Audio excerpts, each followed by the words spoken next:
नमस्कार। विश्व की वो महानतम पुस्तक जिसका नाम श्रीमद् भगवद गीता है, अध्याय 2 लेकर हम आपके बीच में एक बार फिर से उपस्थित हैं।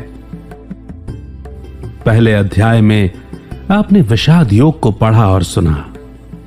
इस अध्याय में अर्जुन को युद्ध के मैदान में खड़े अपने संबंधियों को देखकर मोह उत्पन्न हुआ और उसने अपना दुख भगवान के सामने रखा और अपने शस्त्रों का त्याग कर दिया।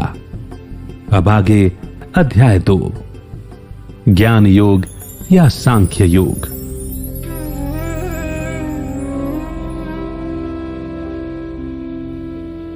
वासुदेव श्री कृष्ण कहते हैं, हे अर्जुन, युद्ध की इस विषम स्थिति में तू कैसे अज्ञान और मोह में घिर गया? ये ज्ञानी और महान पुरुषों का आचरण नहीं है। इसीलिए हे पार्थ, अपने मन की कमजोरी का त्याग कर, अपने कर्म का नहीं। जो व्यक्ति अपने कर्म से मुंह मोड़ लेता है, उसे केवल अपमान का सामना करना पड़ता है। तू जिन चीजों के लिए शोक कर रहा है, वो इसके योग्य हैं ही नहीं। ज्ञानी जन जिंदा या मरे हुए लोगों के लिए शोक नहीं करते। ये जान ले कि ऐसा कोई काल नहीं था जब मैं नहीं था, तू नहीं था, या यहां मौजूद लोग नहीं थे, और ना ही कभी ऐसा समय आएगा जब हम सभी नहीं रहेंगे। बदलाव तो इस प्रकृति का नियम है। पंच तत्वों से बना यह शरीर भी एक समान नहीं रहता। समय के साथ इसमें बदलाव होता रहता है और मृत्यु के बाद एक नए शरीर का जन्म होता है। इसीलिए धीर पुरुष न शोक करते हैं और ना ही इससे मोहित होते हैं। इस श्लोक में अर्जुन के माध्यम से इंसान के मन की स्थिति को दिखाया गया है कि जब उसका सामना किसी चुनौती या मुश्किल परिस्थिति से होता है तो वो किस तरह घबरा जाता है, किस तरह मोह में आ जाता है और अपना कर्म करने के बजाय उससे भागने की कोशिश करता है। जब तक इंसान सच से अनजान रहेगा, तब तक उसके मन में तरह तरह के डर और संशय जन्म लेते रहेंगे। सच को जानकर उसे स्वीकार करने के बाद ना ही उसके मन में किसी तरह का भय शेष रहेगा और ना ही वो किसी के मोह में अटका रहेगा। यहां ज्ञानी का मतलब है समझदार होना। इस शरीर, आत्मा और परमात्मा के तत्व को समझना। ज्ञानी अर्थात समझदार। यहां श्री कृष्ण अर्जुन से सवाल कर रहे हैं कि तू किसका शोक कर रहा है? उसका जिसका एक दिन मिट जाना तय है, या उसका जिसका नाश कभी हो ही नहीं सकता? यानी शरीर जिसका नाश हो जाना है और आत्मा जिसका कभी भी नाश नहीं होता। अगर नाश होना तय है तो दुख कैसा, और जिसका नाश हो ही नहीं सकता उसके लिए दुख कैसा? इस सृष्टि में कोई भी चीज शोक करने लायक है ही नहीं, क्योंकि हर चीज का अस्तित्व बस कुछ समय के लिए ही है। यहां मनुष्य को यह बताया गया है कि असल में हम शरीर, विचार, इच्छाएं ये सब नहीं हैं। यहां उस परा भौतिक तत्व का जिक्र किया गया है जिसका कभी नाश नहीं होता, अर्थात आत्मा। आत्मा ही है जो मैं हूं और मैं ही हूं जो आत्मा है। अर्थात हम तो वो हैं जिसने 5 तत्वों से बने इस शरीर को धारण किया है, उसे ही आत्मा कहते हैं। यह आत्मा पूरी सृष्टि में समाई हुई है, या यह कहा जा सकता है कि उसने अपने अंदर पूरे ब्रह्मांड को समेट रखा है। कहने का भाव यह है कि आत्मा में ब्रह्मांड नहीं बल्कि ब्रह्मांड और इस पूरे संसार का ज्ञान समाया हुआ रहता है, क्योंकि आत्मा में ही मन, बुद्धि और संस्कार हैं। और ये शरीर इतनी विशाल 5 तत्वों से बनी प्रकृति का ही तो प्रतीक है। इंसान का स्वभाव होता है कि जो चीज या जो लोग उससे जुड़ जाते हैं उससे उनसे लगाव हो जाता है और वो उसे पकड़ कर रख लेता है। इस लगाव की हाईएस्ट डिग्री को ही मोह कहा गया है। जब उसे लगता है कि उससे कोई अपना उसका छूट जाएगा, तब वो परेशान हो जाता है, दुखी हो जाता है, और यही हर समस्या का कारण बनता है। जब इंसान का मन और बुद्धि लगाव में कहीं अटक जाए, सीमित हो जाए, तो उसे मोह कहा जाता है। इंसान को दुख तब होता है जब वो अपनी इंद्रियों द्वारा नजर आने वाली चीजों के मिट जाने के बारे में सोचता है। इंसान को बाहरी चीजों का आभास उसकी इंद्रियों जैसे आंख, नाक, जीभ, कान और त्वचा के माध्यम से होता है। जब ये इंद्रियां बाहरी चीजों के संपर्क में आती हैं तो अलग अलग भावनाओं को जन्म देती हैं, जैसे सुख दुख, सर्दी गर्मी, जो पल पल बदलते रहते हैं। इसीलिए इंसान को हर भावना को धीरज के साथ सहन करना चाहिए। इस तरह उसके मन की स्थिति में एक संतुलन का विकास होने लगता है। ये भावनाएं सिर्फ हमारे मन की प्रतिक्रियाएं हैं, यानी कि रिस्पॉन्सेस हैं। इनके गुलाम बनने की बजाय इन्हें ऑब्जर्व करना सीखें, रिएक्ट करना नहीं, बल्कि इसके बारे में सोचना सीखें, रिफ्लेक्ट करना सीखें।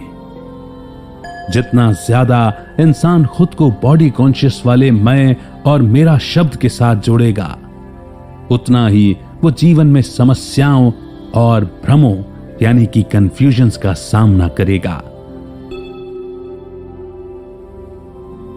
जबकि सत्य ज्ञान कि मैं आत्मा, मेरा शरीर समझकर जिस पल वो अपने सोचने का दायरा और नजरिए को बढ़ाता है और हकीकत को समझकर खुद को पहचानता है कि मैं एक आत्मा हूं, तो उसके भ्रम गायब होने लगते हैं।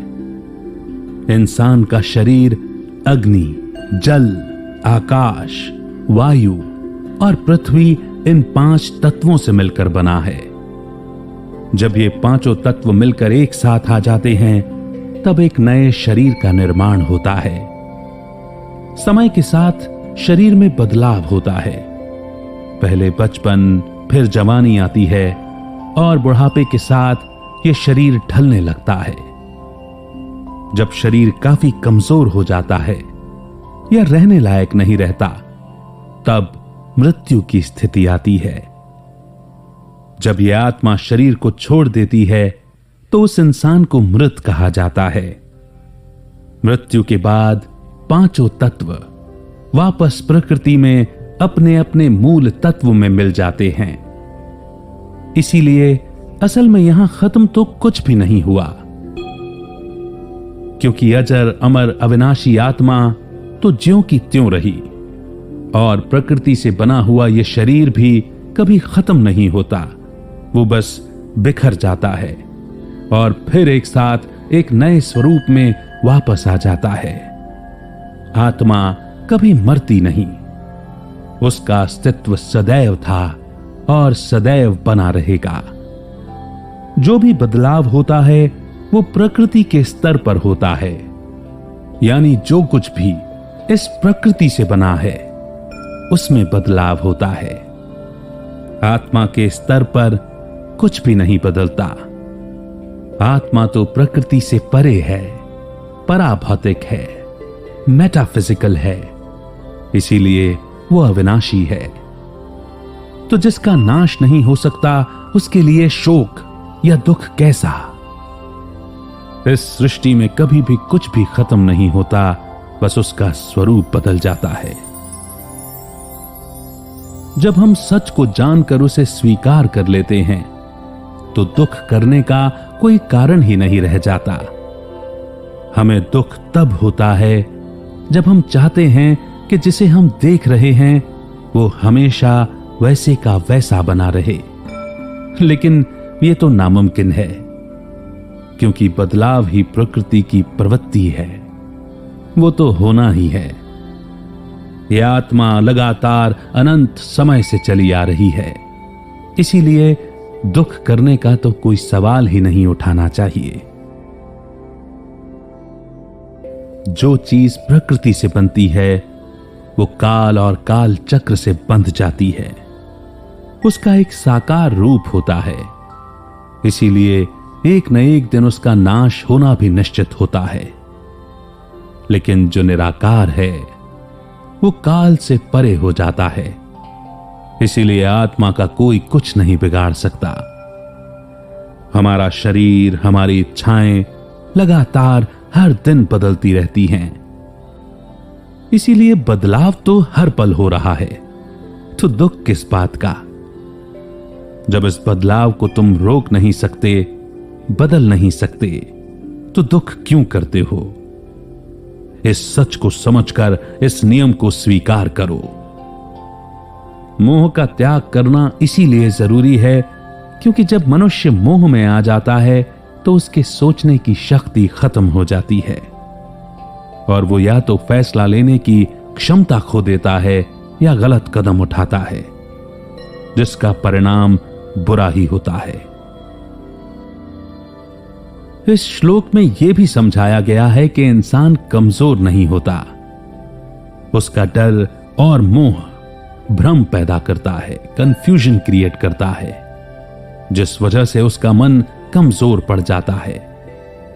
ज्ञानी और महान लोग कभी भी अपने कर्तव्य से पीछे नहीं हटते और एक क्षत्रिय होने के नाते अर्जुन को भी अपने शस्त्र संभाल कर युद्ध लड़ना ही होगा। यहां श्री कृष्ण ये समझाना चाहते हैं कि इंसान को अपना समय और मेहनत उन चीजों पर बर्बाद नहीं करनी चाहिए जो इस दुनिया तक ही सीमित रहती हैं। इसके बजाय हमें उन चीजों पर ध्यान देना चाहिए जो आत्मा के लिए जरूरी हैं, आत्मा की उन्नति के लिए जरूरी हैं, इस शरीर के लिए नहीं। अगर इस शरीर का जन्म हुआ है तो इसका एक दिन मिट जाना भी तय है, इसीलिए किसी चीज से मोह मत करो, बस अपना कर्म पूरी निष्ठा और ईमानदारी से करते जाओ।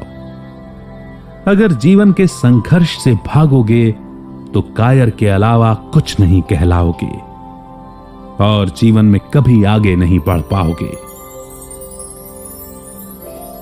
इस प्रकार यहां स्पष्ट बताया गया है कि प्रेम अनिवार्य है और मोह त्याग देने यानी कि छोड़ने के योग्य है। मोह के कारण ही परिवारों में कलह और संसार में भ्रष्ट आचरण फैलता है।